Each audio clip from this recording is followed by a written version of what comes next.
the sergeant we had when we were in training. Now there's different sergeants. There's bullies, there's great guys, there's fair guys, there's angry guys, there's all kinds of different people. And the one we had, he said, the first day, the first minute, he said, I am going to hold you people accountable to a very, very high standard. If you meet that standard, I will leave you alone completely and focus on other people. If you don't meet that standard, you are going to wish you were never born, because I'm going to be on your back all the time. Show parade after show parade after show parade. He said, if your mug has dust in it, I'm going to make you clean it and show it to me again 10 times a day. You're going to get sick to death of showing me a mug that you think is clean, that I'm going to make sure you ensure it's clean. And you never, ever show me a dusty mug again. If you like this podcast or the previous ones, please consider buying me a coffee at buymeacoffee.com/Frankie'sPod. It just goes to help fund the software and the hosting.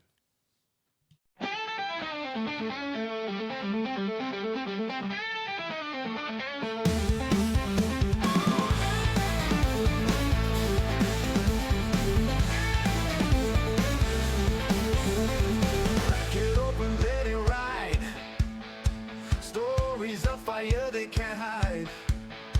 Marching through the paths with pride. Frankie's Pod is the place to confide. Frankie's Pod, uncork the soul. Hear the voices, feel it roll. Veteran hearts, beating strong. One more story, one more song. Frankie's Pod, yeah. Uncooking the unforgettable. Hi, welcome back to the podcast. Tonight I've got the honour of talking to Kevin James. Now, Kevin lives out in Barbados. I'm not jealous, not in the slightest, much. He joined the military police in 1977 and then later transferred to the Army Physical Training Corps and left the Army in 1992. Hey, Kevin, how are you doing? How you doing, Frankie? Got to correct you, I'm afraid. Typical artilleryman dropping it short. It's Bahamas. Barbados is short of the Bahamas. So, as I said, as an artilleryman, it's not surprising that you would drop it short. Well, I could come up with some military police jokes, but I don't think That's I will. right. 'Cause Yeah, I used a lot of them on somebody else. Yeah, now we're off. Right, so it's the same questions I've got for you that I have for everybody else. Where did you grow up? What was it? Why did you join the military? What was it like? Yeah. Why did you leave? What have you done since? So if you just give us a bit of a background of like where you grew up, what it was like growing up, and then what made you actually decide to join the military. Well, I was born in Malvern, near Worcester, in the Midlands, in just south of Birmingham, and at 10 days old, I got meningitis in hospital, and that cost me an eye, even though I can see some stuff out of it, not much, and that'll be relevant as I go through my growing up in that part of the world. Then, of course, I've got 3 older sisters, so they decided their tough-looking young brother at 6 months old should be walking, so they had me by the hand, walking me around the house, so my legs started to bow, and I could send you a photograph of 2 banana legs as a 2-year-old or 18 months old. So they had to break my legs every year for the first 5 years of my life, put me in plaster of Paris with a bar between the knees. They had to cut a hole in the end of the pram. So I had a really tough life. And when I sit down, I'm the same height as a 6'4", 6'5" individual, but my height is 5'11". So I've got these stumpy short legs, which kind of hindered me and helped me in many respects. So I grew up in Malvern, as I said, and I would prowl the streets of Malvern looking for a game of soccer that might be going on. And I just say, hey, do you need a goalkeeper?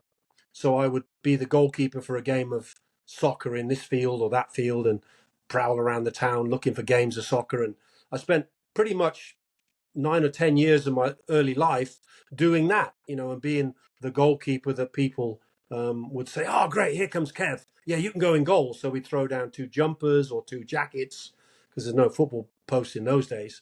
And off we go. So I became a first class. And when I say first class, I mean a really good schoolboy goalkeeper. I signed for Coventry City on schoolboy forms.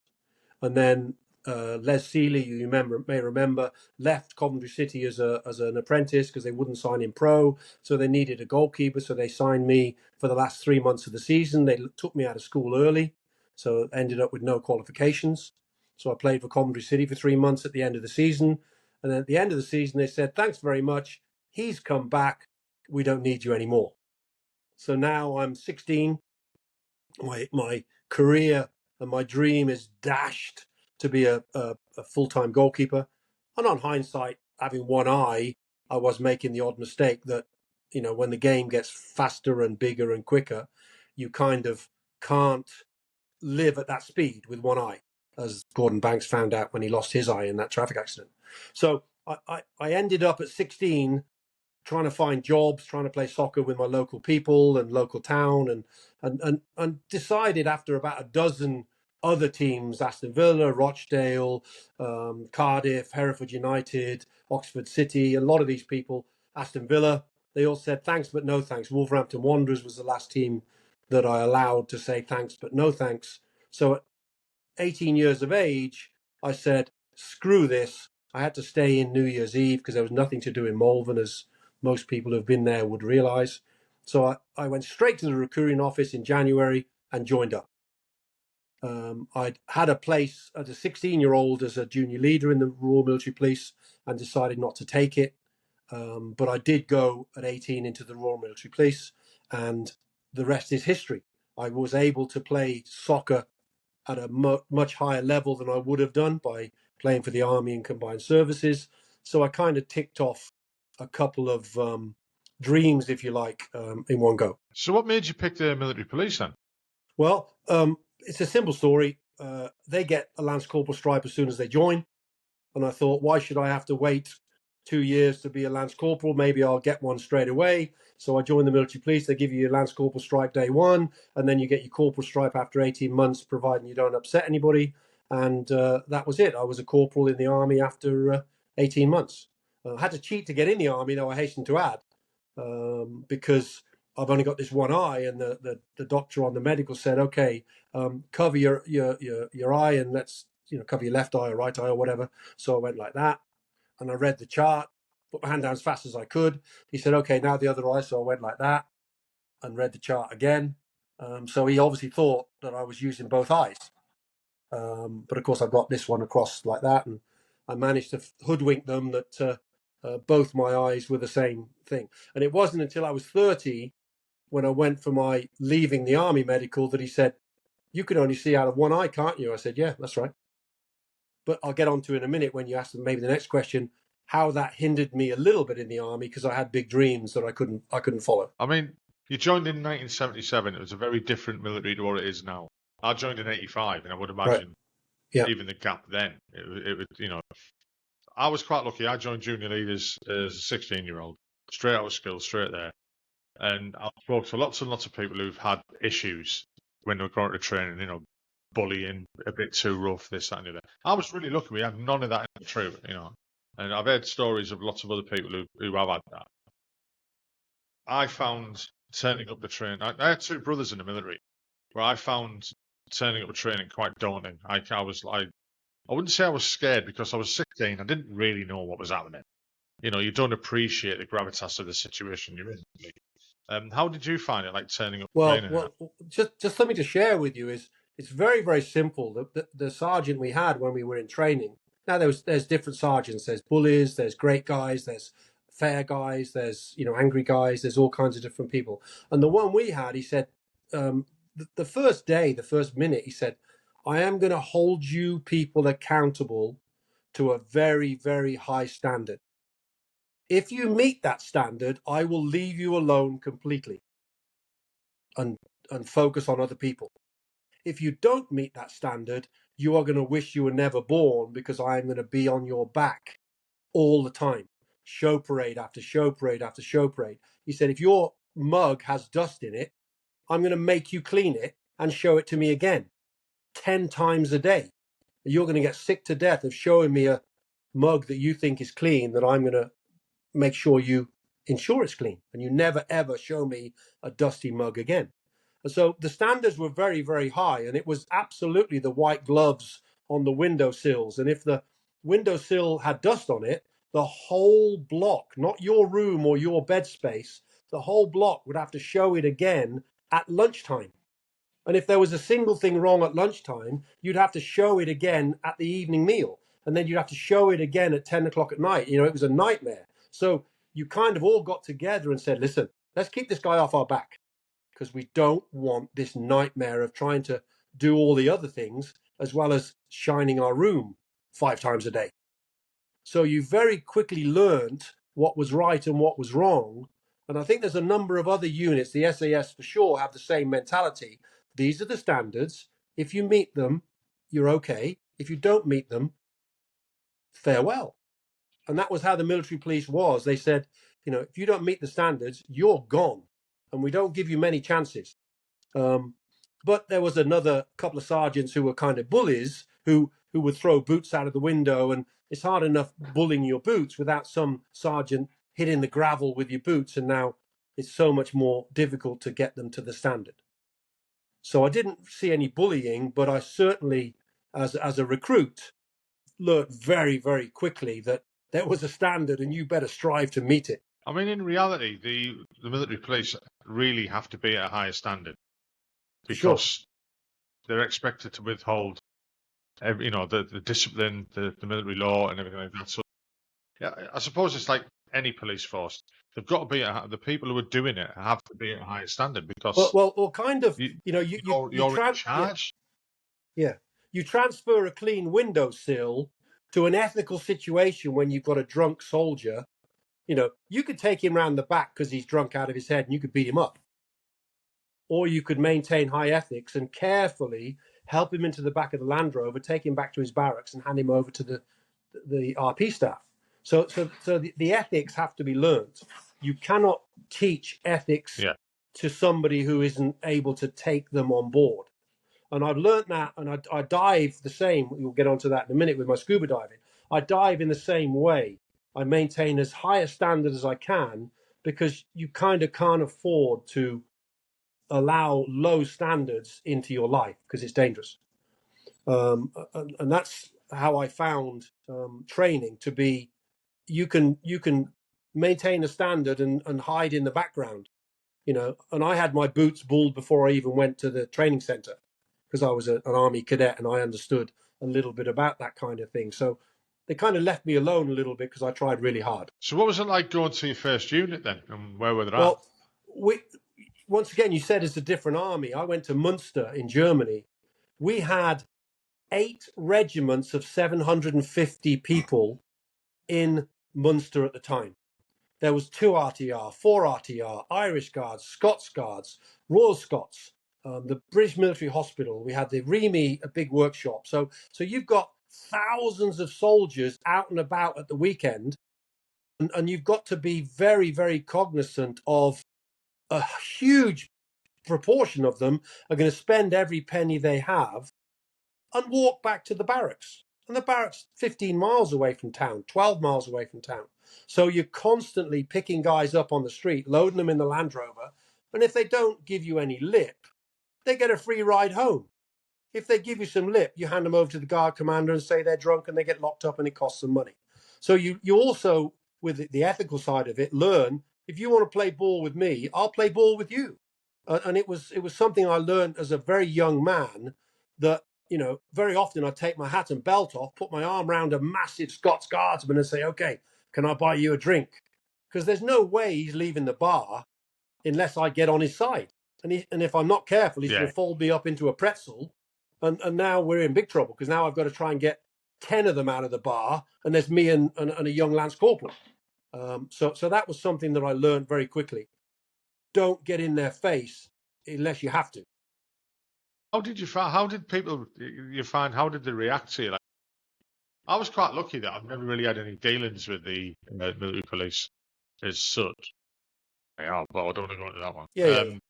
How did you find that people reacted to you? Well, once again, if you leave them alone and let them go along their merry way, you aren't going to interact with them until they're 500 or 600 yards down the road away from the bar. But if the German owner of the bar calls up and says they're smashing my place up, you kind of got to go in there not heavy-handed like the US Shore Patrol. You've got to go in there and kind of raise your voice to the loudest you can and say, whoa, hang on a bit, guys. Let's see if we can sort this out. Who did what? Is this German guy annoying you? Did he do something you don't like? So you kind of automatically take the soldier's side, even though you don't really mean it because they're smashing the bar up. So you kind of hoodwink them into thinking that, everything's going to be okay because the monkeys have shown up. And very, very rarely do you have to get physical with these guys if you can talk them down. If you can talk them down, then great. If you can't talk them down, now you're going to be rolling on the floor with 3 or 4 of them, and that nobody wins there. I mean, did that happen often? Occasionally, but very often you'd know the guy involved because you've spoken to him half a dozen times because the same guys would be in the same bars at the same time.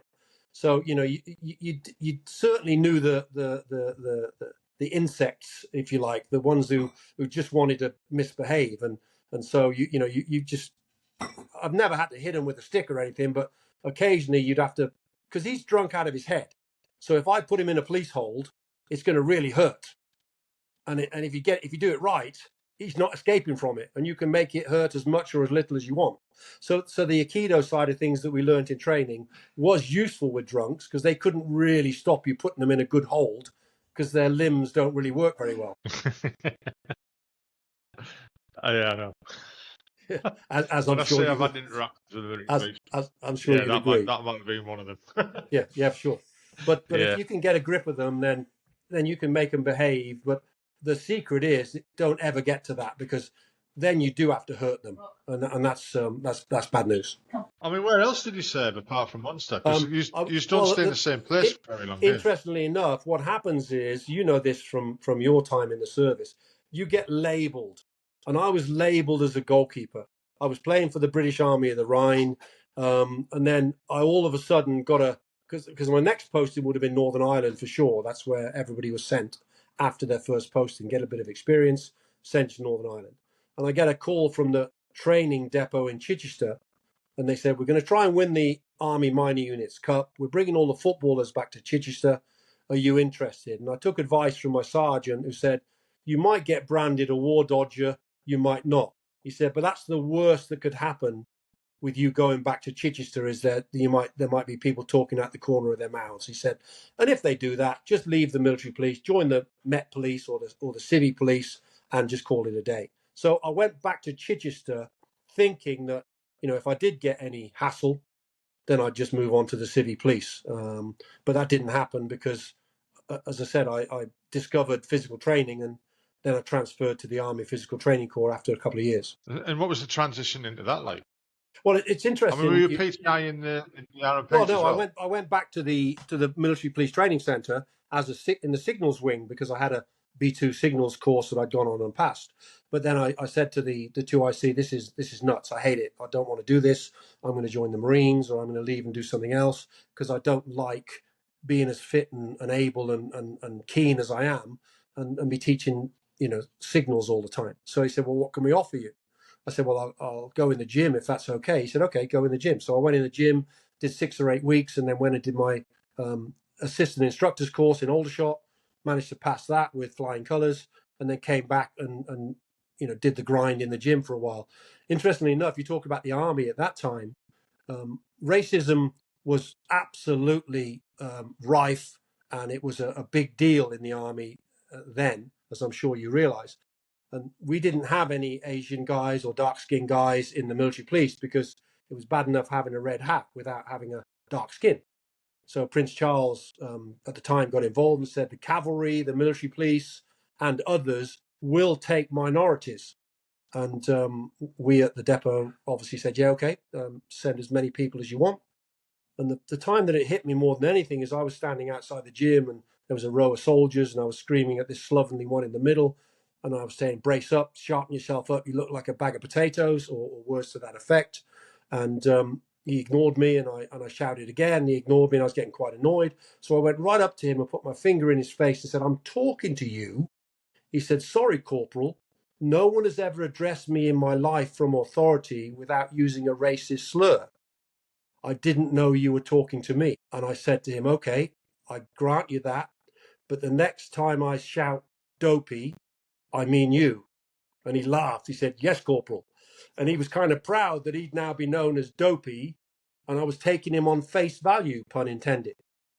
And that's the kind of thing that I've learned over the years. That, I mean, I've worked with the Gurkhas for a lot in Hong Kong, and there's so much, racism around there that there's kind of no need for it. I mean, I'm quite lucky in a way that I wouldn't say I've never experienced it. I didn't come across it very much, and in reality, for me, it was probably the other way around. You know, you'd call it reverse racism, and I think there's a bit of jealousy in that as well. Like the first regiment I was in, nearly all the PTI staff were black, Yeah, and it was their own little gang. You know, yeah, and it scared the Jesus out of me going in that gym right. sometimes. Yeah, they have a lot of as a PTI, you kind of have a lot of authority that you can inflict pain legally. Yeah, And some people misuse that. Oh, they did with me, but I deserved it. I went to MCCC for a stint of time. Okay. And the QMSI in there called me the most unfit man he'd ever met in the army. Yeah. Well, there's a label. My reply was, yeah. Well, my reply was, "Thank you very much, sir." Yeah. You know, because what can I say? You know, yeah, you can dine out on that. But I'd say that with the racism, you know, it was a very different time than what it is nowadays. Yeah, sure. And society's very different. Yeah. That's not an excuse, but I think it was just more accepted. And the people who were saying the slurs and stuff like that probably didn't mean it. It was just language. You know what I mean? It's No, I get that. Well, like you say, I mean, it wasn't right, but it was. I'm not trying to excuse anyone. Yeah. But it was just a different way people spoke and stuff. Yeah. But in answer to your question about transfer into the physical training branch, it's a year-long course. It's a lot of, as you can imagine, physical stuff. But you also have to understand, that's why you mentioned earlier about you can't throw a stick hardly without hitting a military policeman. The military police guys tended to do very well in the PT Corps, because when you go to a regiment, it's you and 750 other people who are not you. You've got 3 or 4 assistant PTIs in the gym, that way, and you're dealing with 700. In my case, I went to the Gordon Highlanders. I'm dealing with 750 Scottish lunatics. Very few of them are taller than 5'8", and all they wanted to do was kill the PTI. So you've got to live and breathe with these guys and get them on your side. So once again, all the time in the military police teaches you that it's so much easier. Bears are caught with all the honey, not some of it. So you've got to be a little bit keep some of the people happy some of the time, but as a PTI, you've kind of got to try and keep all the people happy all the time. So it's only the people like yourself, if you say the most unfit, who are the challenge.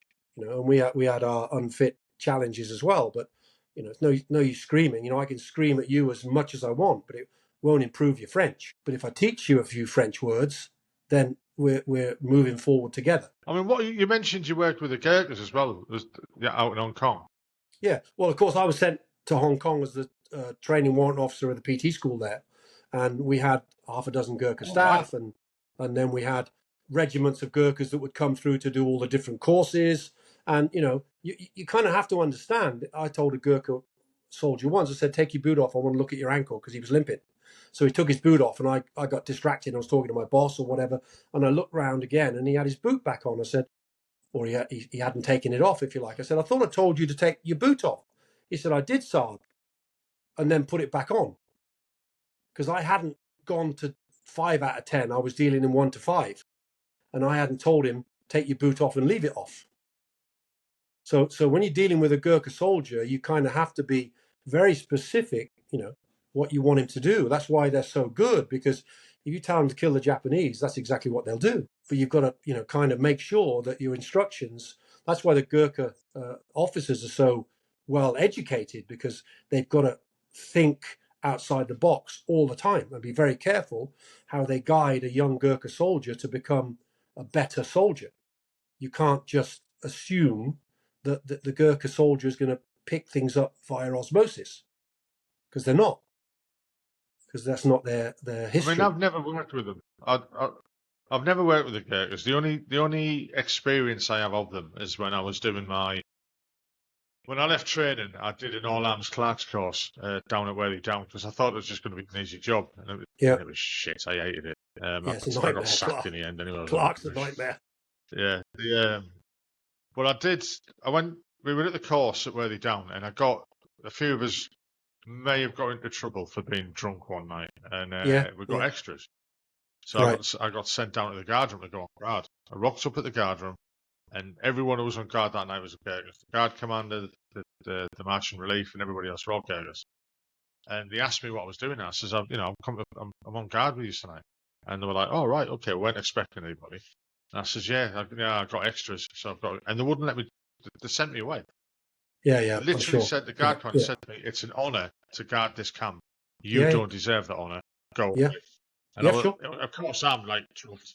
I'm chuffed to bits because I'm not on guard. But it's they're a very different mentality to us. Yeah, absolutely right. That's, as I said, that's why they're such good soldiers. It's because you can wind them up and point them in a certain direction, and you better get out of the way because they're coming. And that's why they make such good soldiers. And I did enjoy my time in Hong Kong. A funny story: I called one of the Gurkha sergeants and said, "I've got to pick up a Land Rover to tow the dive boat for a dive weekend. And where do I pick up the Land Rover?" He said, "Block 7, Saab." I said, "Oh, thanks very much. Where's Block 7? Next to Block 8. Now, if you'd said that, I would have sprinted down to Block 7 and punched you in the head, because that's a sarcastic comment. But what the sergeant meant was, you find Block 8 and I'm next door. He was trying to be helpful. And that's the difference. He's trying to be helpful all the time. Whereas, if you'd said that to me, I'd know you were taking the Michael, as it were. I was going to say taking the piss, but I'm not sure I'm supposed to say that. You can say whatever you want on here. Okay, got it. But anyway, that's my that's my Gurkha story. I think I dine out on that one myself. So of all the units that you served with, which one was the standout unit for you that gives you the most memories, giggles? Yeah, you'd have to say I was with the Gordon Highlanders for 3 years, and the Gordon Highlanders they were disbanded, of course, and amalgamated with others, but they're such humorous people. You watch Kevin Bridges on YouTube, or you watch any Scottish comedian. I was serving with 750 of them. You could not let your guard down for 1 second, because you'd end up being called Moby Dick because you were this angry white person, or you'd end up being called, some little name that would get round the camp, Muscles or whatever. So you had to be really careful, and I had to try and make my mark, so that the band used to play five-a-side soccer in the gym every lunchtime when I first arrived. And I said to the assistant instructors, "What's the score with this military band playing five-a-side soccer every lunchtime? Do they do any physical training?" And they laughed. They said, "No, they don't." I said, "Right, tomorrow when they come in, go stand by the fire doors." So they all went stood by the fire doors in the entrance, and I gave the military band half an hour circuit training, then gave them the five-a-side football. And that kind of got round the camp a bit quickly, that, you don't mess with the new guy. So you kind of had to be ahead of them all the time. Otherwise, they'd just run roughshod over you. Yeah, I can imagine. I mean, the human size that I've had over my time in the military, they've always been stand-up guys, always good. Sure. Got on with them and that. Because what they do is in the course for the year, they get rid of the people who are going to get their lunch eaten by the regiment if they send them to a regiment. Like there was one guy went to an infantry regiment, and the colonel said, "What sports do you play?" He said, "Well, I play a little bit of badminton." He said, "Well, you won't be with us very long, Kumasai." And they got rid of him, a bit sharpish. You don't go to an infantry regiment and say, "My favourite sport is badminton," because you're no use to them. I mean, on the PTI course for the year long, like you said, there's a lot of physical exercise and stuff like that. But there must be lots of other, physiology, psychology, Well, stuff in, like tho- in that, those as in well. those days, they dabbled a little bit. There was a little bit of it, but we were Army Physical Training Corps instructors. We were APTC. They've since got the Royal Army Physical Training Corps moniker now, and the RAPTCI now is kind of nearly a doctor. You know, they really drive home the anatomy and physiology. They understand strengths and fast twitch muscles and slow twitch muscles and all these kind of things. But in my time, you did a little bit of anatomy, but mostly it was get them fit as fast as you can, keep them fit, and the fat ones you work on separately. Nowadays, it's a lot more, we daren't injure or we daren't let a person away from being fit to fight because there's not that many of us. In those days, if you had 750 in a regiment, if you injured a couple of dozen, there was no big deal. But you injure a couple of dozen now through lack of knowledge or running in boots or whatever, then you're down to a very, very low manning level. And that's what makes the officers kind of crazy these days because they need every man, woman, and child they can get. Yeah. So that was I mean, like the consequences of, say, like running in boots and stuff like this, and the PT that we did in the early 80s, or late 80s, sorry, early 90s, I mean, then it started to change gradually. very much so. Yeah. You know, it wasn't as intense type of thing, you know. But again, when you're doing it, then you don't think of later on in life. No, you don't. You know what state Yeah. your body's going to be in. You know, So I've got many arthritis knees in and both my knees hips. now. I don't know. Yeah, so many knees and Yeah. hips. But of course, you know, without being too unkind, the army doesn't care about that. You know, by the time your knees and hips and elbows and shoulders, and you're well gone from serving, so they don't really care. They want a fit person at the time, and that's what we were all about. We were all about maintaining the highest standard of fitness throughout the regiment, based on the commanding officer's wishes. And he didn't really care too much on the injury side of things. He just wanted as many fit men as he could get. So what made you decide to leave then? Well, what happened was there was options for change at the time. Not that I joined in with that, but I'm married. We chose not to have kids, and I was posted to Bulford from the Gordons, and learnt to scuba dive when I was in Bulford, and we took scuba diving courses for a week in the pool, and then we went down to Plymouth and did a week's course in Plymouth, and I kind of got the scuba diving bug. And I always say, if I never hit another golf ball for the rest of my life, I'd be okay. But if I never scuba dived again, I'd be suicidal. So it's kind of got hold of me to such a degree that I have to dive. The only reason I didn't dive this morning is because I was talking to you at lunchtime. Otherwise, I'd have been out diving this morning, you know, up at the Blue Hole. So the situation became clear to me that diving was my thing, and I would whine and moan and say to my wife, "Let's get a diving job. Find me a diving job, please, honey. Let's go do a diving job." And I sort of wore her down, and in the end, she said, "Okay." We were in Hong Kong at the time, and of course, what they're going to do to me after Hong Kong is they're going to maybe promote me to W01, put me in an office, and make me work for a living. And I couldn't think of anything worse than being a PT Corps W01 or commissioned officer working in an office with all the guys under me having the fun. So I kind of went off the rails a little bit and decided that that wasn't for me. Also, added to that, my father died in 85 at 62 years of age, and he was on the railroads, and he'd been on the railroads for 52 years. They had him as a 10-year-old driver knocking up the drivers when he was 10. And they killed him. He died of a stroke at 62 and never had a second's retirement. And I decided that is not going to happen to me.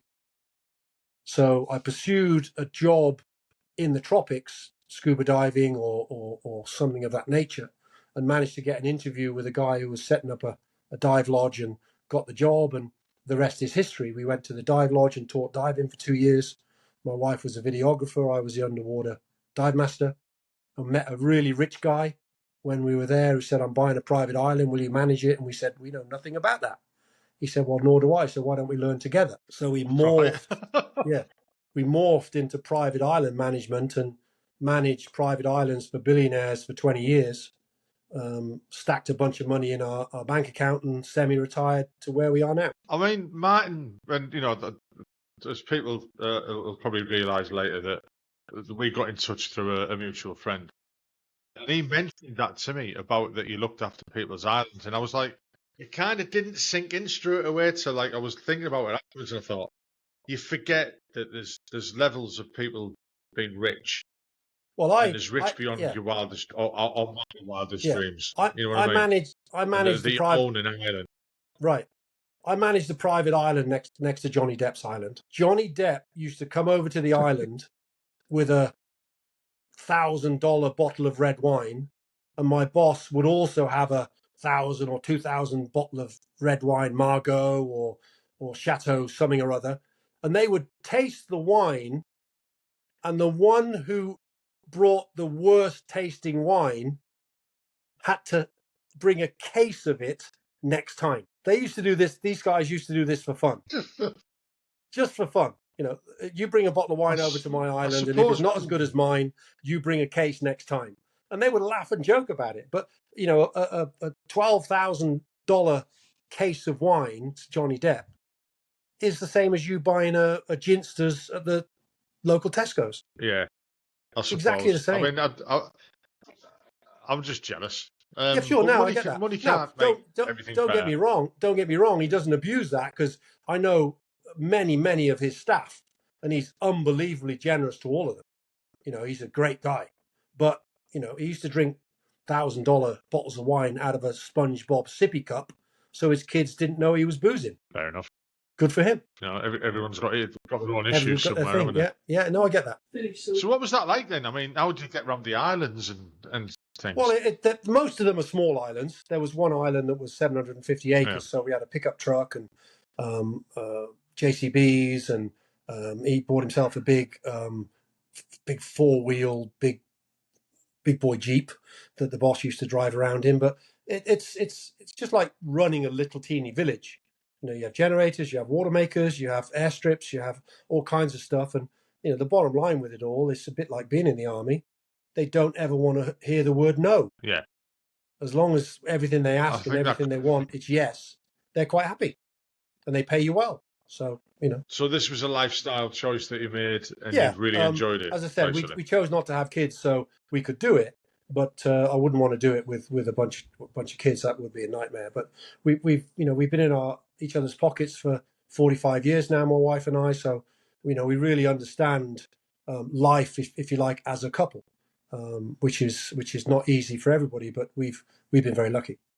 But as they say, the harder you work, the luckier you get. So this leads us on to the next part of the conversation. I think really the way I got introduced to you was because our mutual friend who suffered PTSD ended up with you. What's the process of that, and how did you get into all that as well? How did you get into the PTSD helping? What happened, Frankie, is people's side of it? I read a Diver magazine article. As you can imagine, I read all kinds of diver magazines and stuff. Johns Hopkins University discovered quite by accident that scuba diving for a week to an average of 60 feet, 18 meters, proves PTSD symptoms by between 85 and 100%. And I read this and thought, hang on a minute, I've got a location, I've got a set of dive gear, I've got the expertise. Dean's Blue Hole, which is 700 feet deep, 202 meters deep, is close by, so I can go as deep or as shallow as I want. They have a line off a platform, so it can be done safely.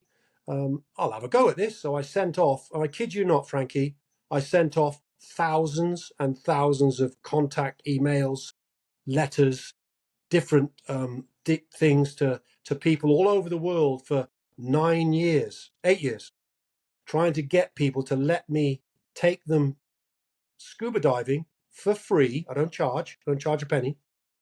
In fact, I'm out of pocket probably for a lot of these things. Let me see if this works with UK veterans. Not a single charity, and I kid you not, I could mention a bunch of charities, but I won't. Not a single charity was willing to take me on. Nobody was willing to send me a diver or a person who I could teach to dive maybe and take them to see if it works. Eventually, I got so fed up in 2019. There's a Facebook group called Final RV Ops Room, which has 12,000 people. So I posted a rant. And when I say a rant, I mean a real rant, without being disrespectful or any language. And I really let the community have it. I said, I cannot believe there's no one out there who has PTSD who is not willing to let me try and heal. I don't use the word heal, but other people do. Try and heal them of their PTSD. Come out, let's give it a go, see if it works. Because Johns Hopkins say it does work. So eventually I posted this rant. A Black Watch guy, his wife contacted me and said, look, my husband's got PTSD. Can we come out? I said, absolutely, but I can't afford to fly you out. I don't have any money. They said, no, we'll pay our own way. So Maggie came out with Jim. And I said, when they arrived, I said to Jim, Jim, I don't know anything about this apart from they say 60 feet on average for a week. You're here for 2 weeks. Why don't we double everything? He said, perfect. So the average diving we did was to 120 feet, which is sort of 25 meters, for 2 weeks. And after 3 days, his wife said, we had an episode today. I said, what do you mean episode? Have I hurt you? What's going on? She said, no, we had an episode. We pulled over in tears. His PTSD, according to him, has gone. And our mutual friend Martin, and if he shows you the video, or I can send you the video that he has online, and anybody who wants to see Martin's video, just look up PTSD 0 to Hero on YouTube, and you can see Martin's progress over 2 weeks. He also, after 3 days, said, I feel different. And I think it's the nitrogen at depth melting the mush in people's brain that is PTSD. Every PTSD sufferer out there should realize. They should realize it's not their fault. Next question: why does it happen? Their behavior is not their fault. Their brain is full of mush, cortisol, that gets created every time they see a traumatic incident, whether it be their dad beating them as a kid because he's an alcoholic, whether it be their friend dying in their arms, whatever. That's a traumatic event. The body gushes cortisol in the brain to cope with that event, day on, week on. Otherwise, the body wouldn't be able to cope. But that cortisol doesn't metabolize. It stays in the brain and becomes a mushy feeling like a hangover that you can't. That's why veterans kill themselves, because they cannot stand the pain anymore. They need to get help. They need to talk to people. Focus is a really good thing. If you can focus on something, whether that be riding your mountain bike as fast as you can, whether it walking your dog, whatever, but you have to focus on an individual thing, and that will help you. The scuba diving, it would appear, metabolizes the cortisol. Why, how, and all of those things, I have no clue. But by hell, it works.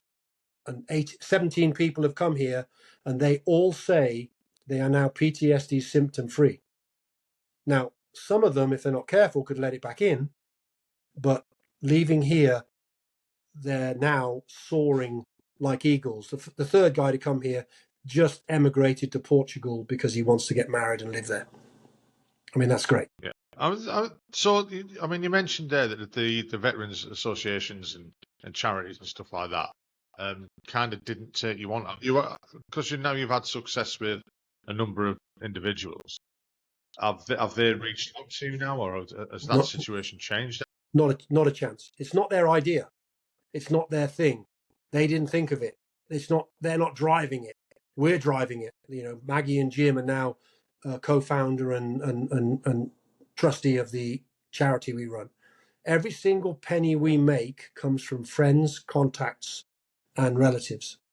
We cannot, for the life of us, get grants because, generally speaking, it's viewed as a bloke or a lady going to the Bahamas for a jolly.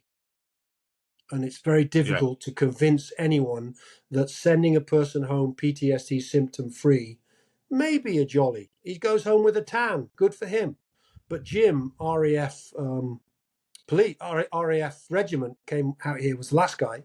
He's posted his videos on my Facebook diving page, which is PTSD diving page on Facebook.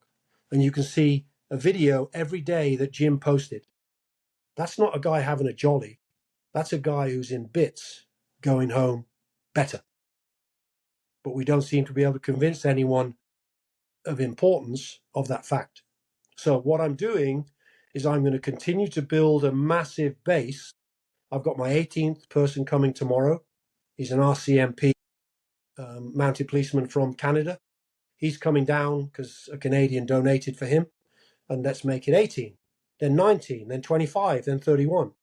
And if I get 30 or 40 people over the period of my time doing it, maybe people can't throw stones. We had one charity took us to task and tried to close us down because they didn't believe that we were doing things the way we should be doing things. They were making accusations along the lines of things that were inappropriate. And that couldn't be far from the truth. I follow industry standards to the letter. Since I started doing the podcasts, like nearly 18 months ago, what's kind of opened my eyes a lot is there's lots of charities out there, or CICs, not so much, they're not, a lot of them aren't registered. They're in the process of being registered. Some of the big names, and again, we don't like to point fingers and stuff like that. Oh, it makes no sense. Nobody wins. Don't do it. No. They don't do enough. Some of the bigger ones are too big. It's too complicated to get help off them. I've found, especially in my journey, the organisations that have been set up by veterans are the better ones because the person who's in charge, like the CEO of that charity, has been through what you're potentially going through or something similar. Sure. They understand it more, and the But more. he's not. Yeah, but Frankie, he's not on 100 grand. He's like me doing this for free. Whereas some of these CEOs of charities are on 100 grand and they employ a diversity person and pay them 60 grand a year. I can get 12 people out here for 60 grand. And it's bonkers, My sister has got a dementia husband who's just gone into a facility 30 miles away from her house. She has to pay 30, 40 quid a trip to go and visit him. He was ex-Worcester and Sherwood Foresters. She does not have that money to go and visit her husband in this hospice-y geriatric place. She called one of these big, massive charities and said, "Can you help me?" And they red taped her to a point where she said, "Okay, screw you, I'll do it a different way." Because they said, "Oh, we can't make that decision. We can't make that decision." Well, that's the problem. They keep putting it upstairs for someone else to make the decision. And that person doesn't want to make a decision. But if you get a veteran guy this is his charity, and you say, "Look, I need 3 grand for something or whatever," he's going to say, "Okay, let's do it. Let's make it happen." And that's what we do. If you send Maggie a letter now on our Facebook, our website, sorry, you'll get a reply from her. You could be on a plane next week because we cannot afford a veteran to contact us and then kill himself because we were slack and lazy. You contact us and your bona fides are correct, combat PTSD, we'll put you on a plane.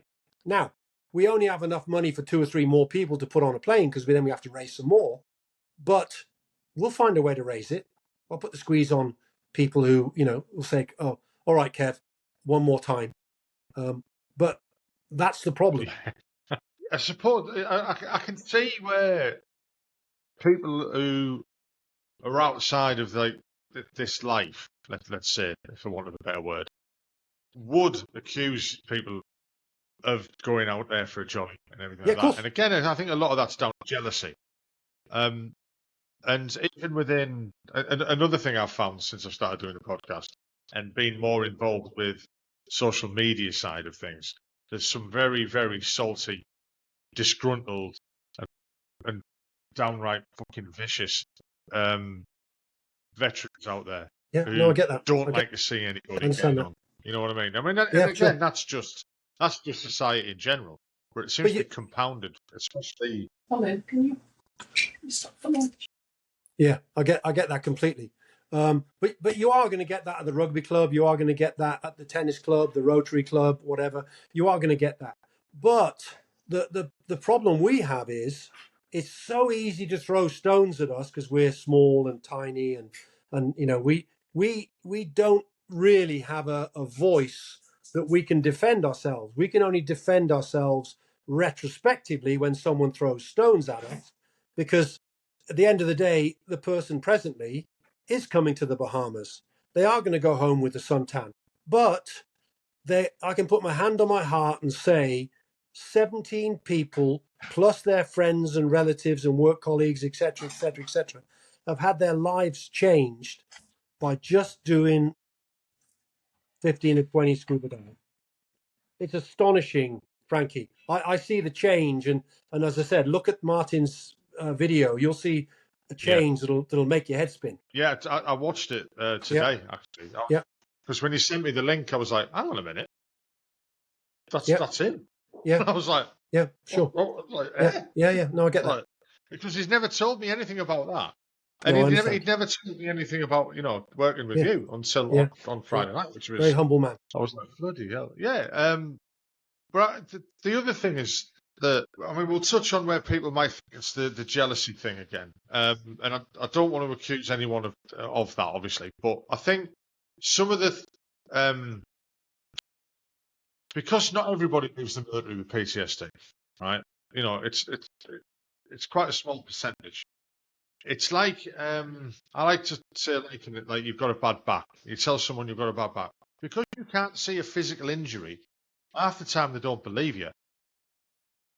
It's quite hard to get that across to someone if you haven't suffered the same experiences of PTSD. You can't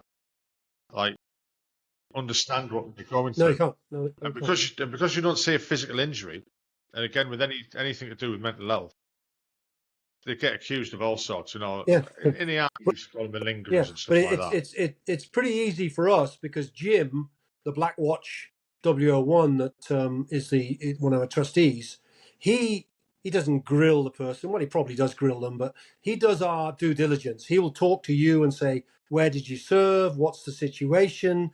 What traumatic events have you been involved with? And he'll get to the bottom of whether you're worthy of probably £2,500, £3,000 of our money. And I said to one of the divers when he came here, he didn't have the confidence to go a couple of feet underwater because I was teaching him to dive. I said, listen, we've got people who have put money on the line here for you to do this. We have time. I'm not rushing you, but you're not going home without doing the program. And that was very important that, we kind of had to, with one of the divers say, listen, people have put their hard-earned money on the line for you. And after a day or so, he was fine. He was great. And he's the one who's emigrating to Portugal and soaring like an eagle. And I'm so proud of him. But, if we're going to spend money on you, I can promise you it's not going to be wasted. And Jim will get to the bottom of your PTSD symptoms. He's not going to talk about the past and ask you to relive Musakala or whatever, but he's going to find out if you've got PTSD or not.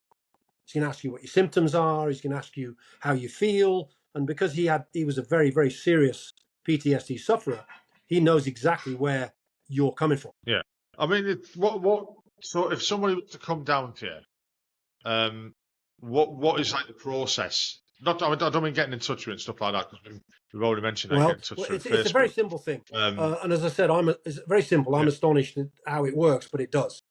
I take whoever comes on a shallow dive, 15, 20 feet. We get the weighting on their weight belt absolutely perfect to within a pound.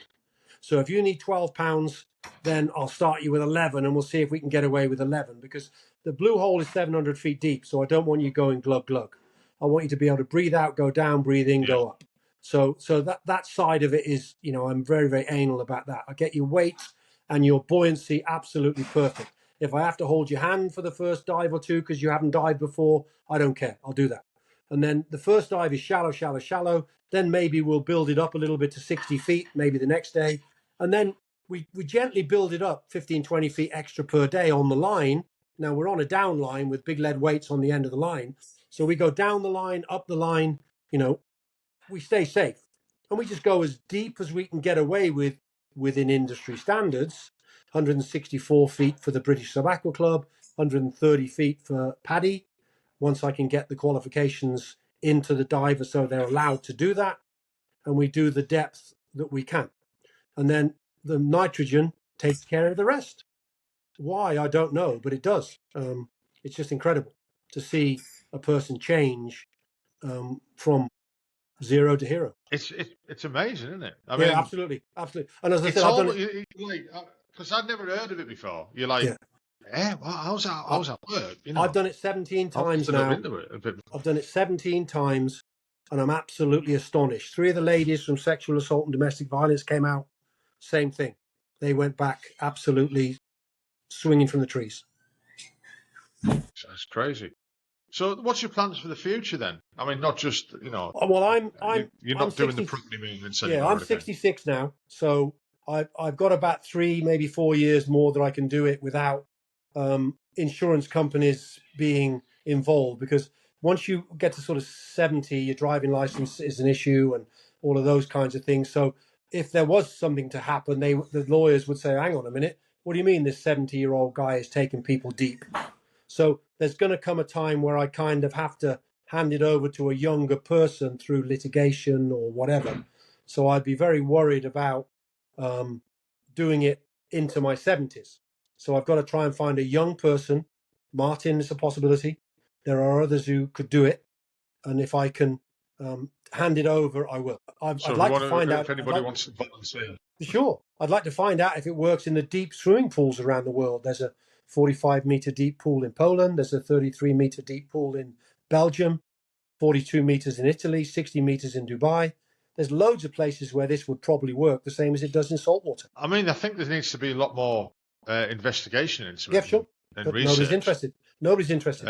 I cannot get people interested for love or money. It's crazy. It makes me nuts. But I'm just going to keep stagging on and do the best I can. It's just amazing that honestly, when I watched the video with Martin, yeah, sure, and you do see that change, you really absolutely. do. It's incredible. I'll be speaking to him tonight, so good. I'm We'll give him my best wishes. Ask a bit more about it. Yeah, I will do. And just remind Martin, we had a discussion before he left here. Look to the future, not the past, and that's the same with every PTSD sufferer. Don't focus on the past because you can't change it. Focus on the future, and you kind of have to beat that into these guys with a 2x4. Yeah, unfortunately, things get really ingrained into people, and it is hard to. The past is the past. The past is the past is the past. Yeah, you ain't going to change it, so don't think about it. But it's been great, right, Kevin? Thanks. Yeah, very welcome. It's come up to the hour, and I know you're keen to get away and do whatever you need to do, and I'm not jealous at all that you're where you are in the sun. It's not fair. Yeah, well, but it is. So again, thank you for coming on the podcast. I wish you luck with everything that you're trying to do with the diving and that. Thank you. Obviously, I'm going to when I post this out, I'll be posting links. Okay. I'm going to get in touch with a couple of people I know. Okay. I probably should let you know what our website is, just so that if anyone wants to have a look at it and have a situation, please. It's obviously www.ptsdscuba.co.uk. Right. I've wrote that down. Again, I'll be looking that up later. Put it in show notes when it comes out. And final story before you go. We did have somebody call up or sent a message saying that they really want to come out here and do the diving, and they really need to sort their PTSD out because the sergeant major shouted at them. Hey, it can cause it. So they said they had PTSD because the sergeant major shouted at them, and that did make me laugh. Yeah. Right, I'll stop the recording now. But again, honestly, thanks for coming on. I really appreciated it. But one thing I will say is that I'm going to speak to the couple of charities that I talk to regularly, veterans associations, and mention you to them. Yeah, they probably never heard of it, and they can get hold of Maggie easy. Just get on the website and send her a message. Yeah, will do. Right, I'll stop the recording now. All right. I hope you enjoyed that podcast. I enjoyed recording it. if you could just hit the like button, and also if you could subscribe and hit the notification bell, that'd be great, because it'll help the channel grow. The more people will see it, the bigger it'll get, and the more guests I can get on, and the more people I can talk to.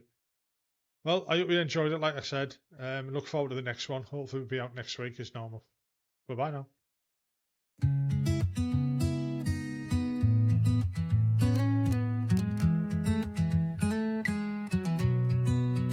Pull up a sandbag, swing that old lamp low.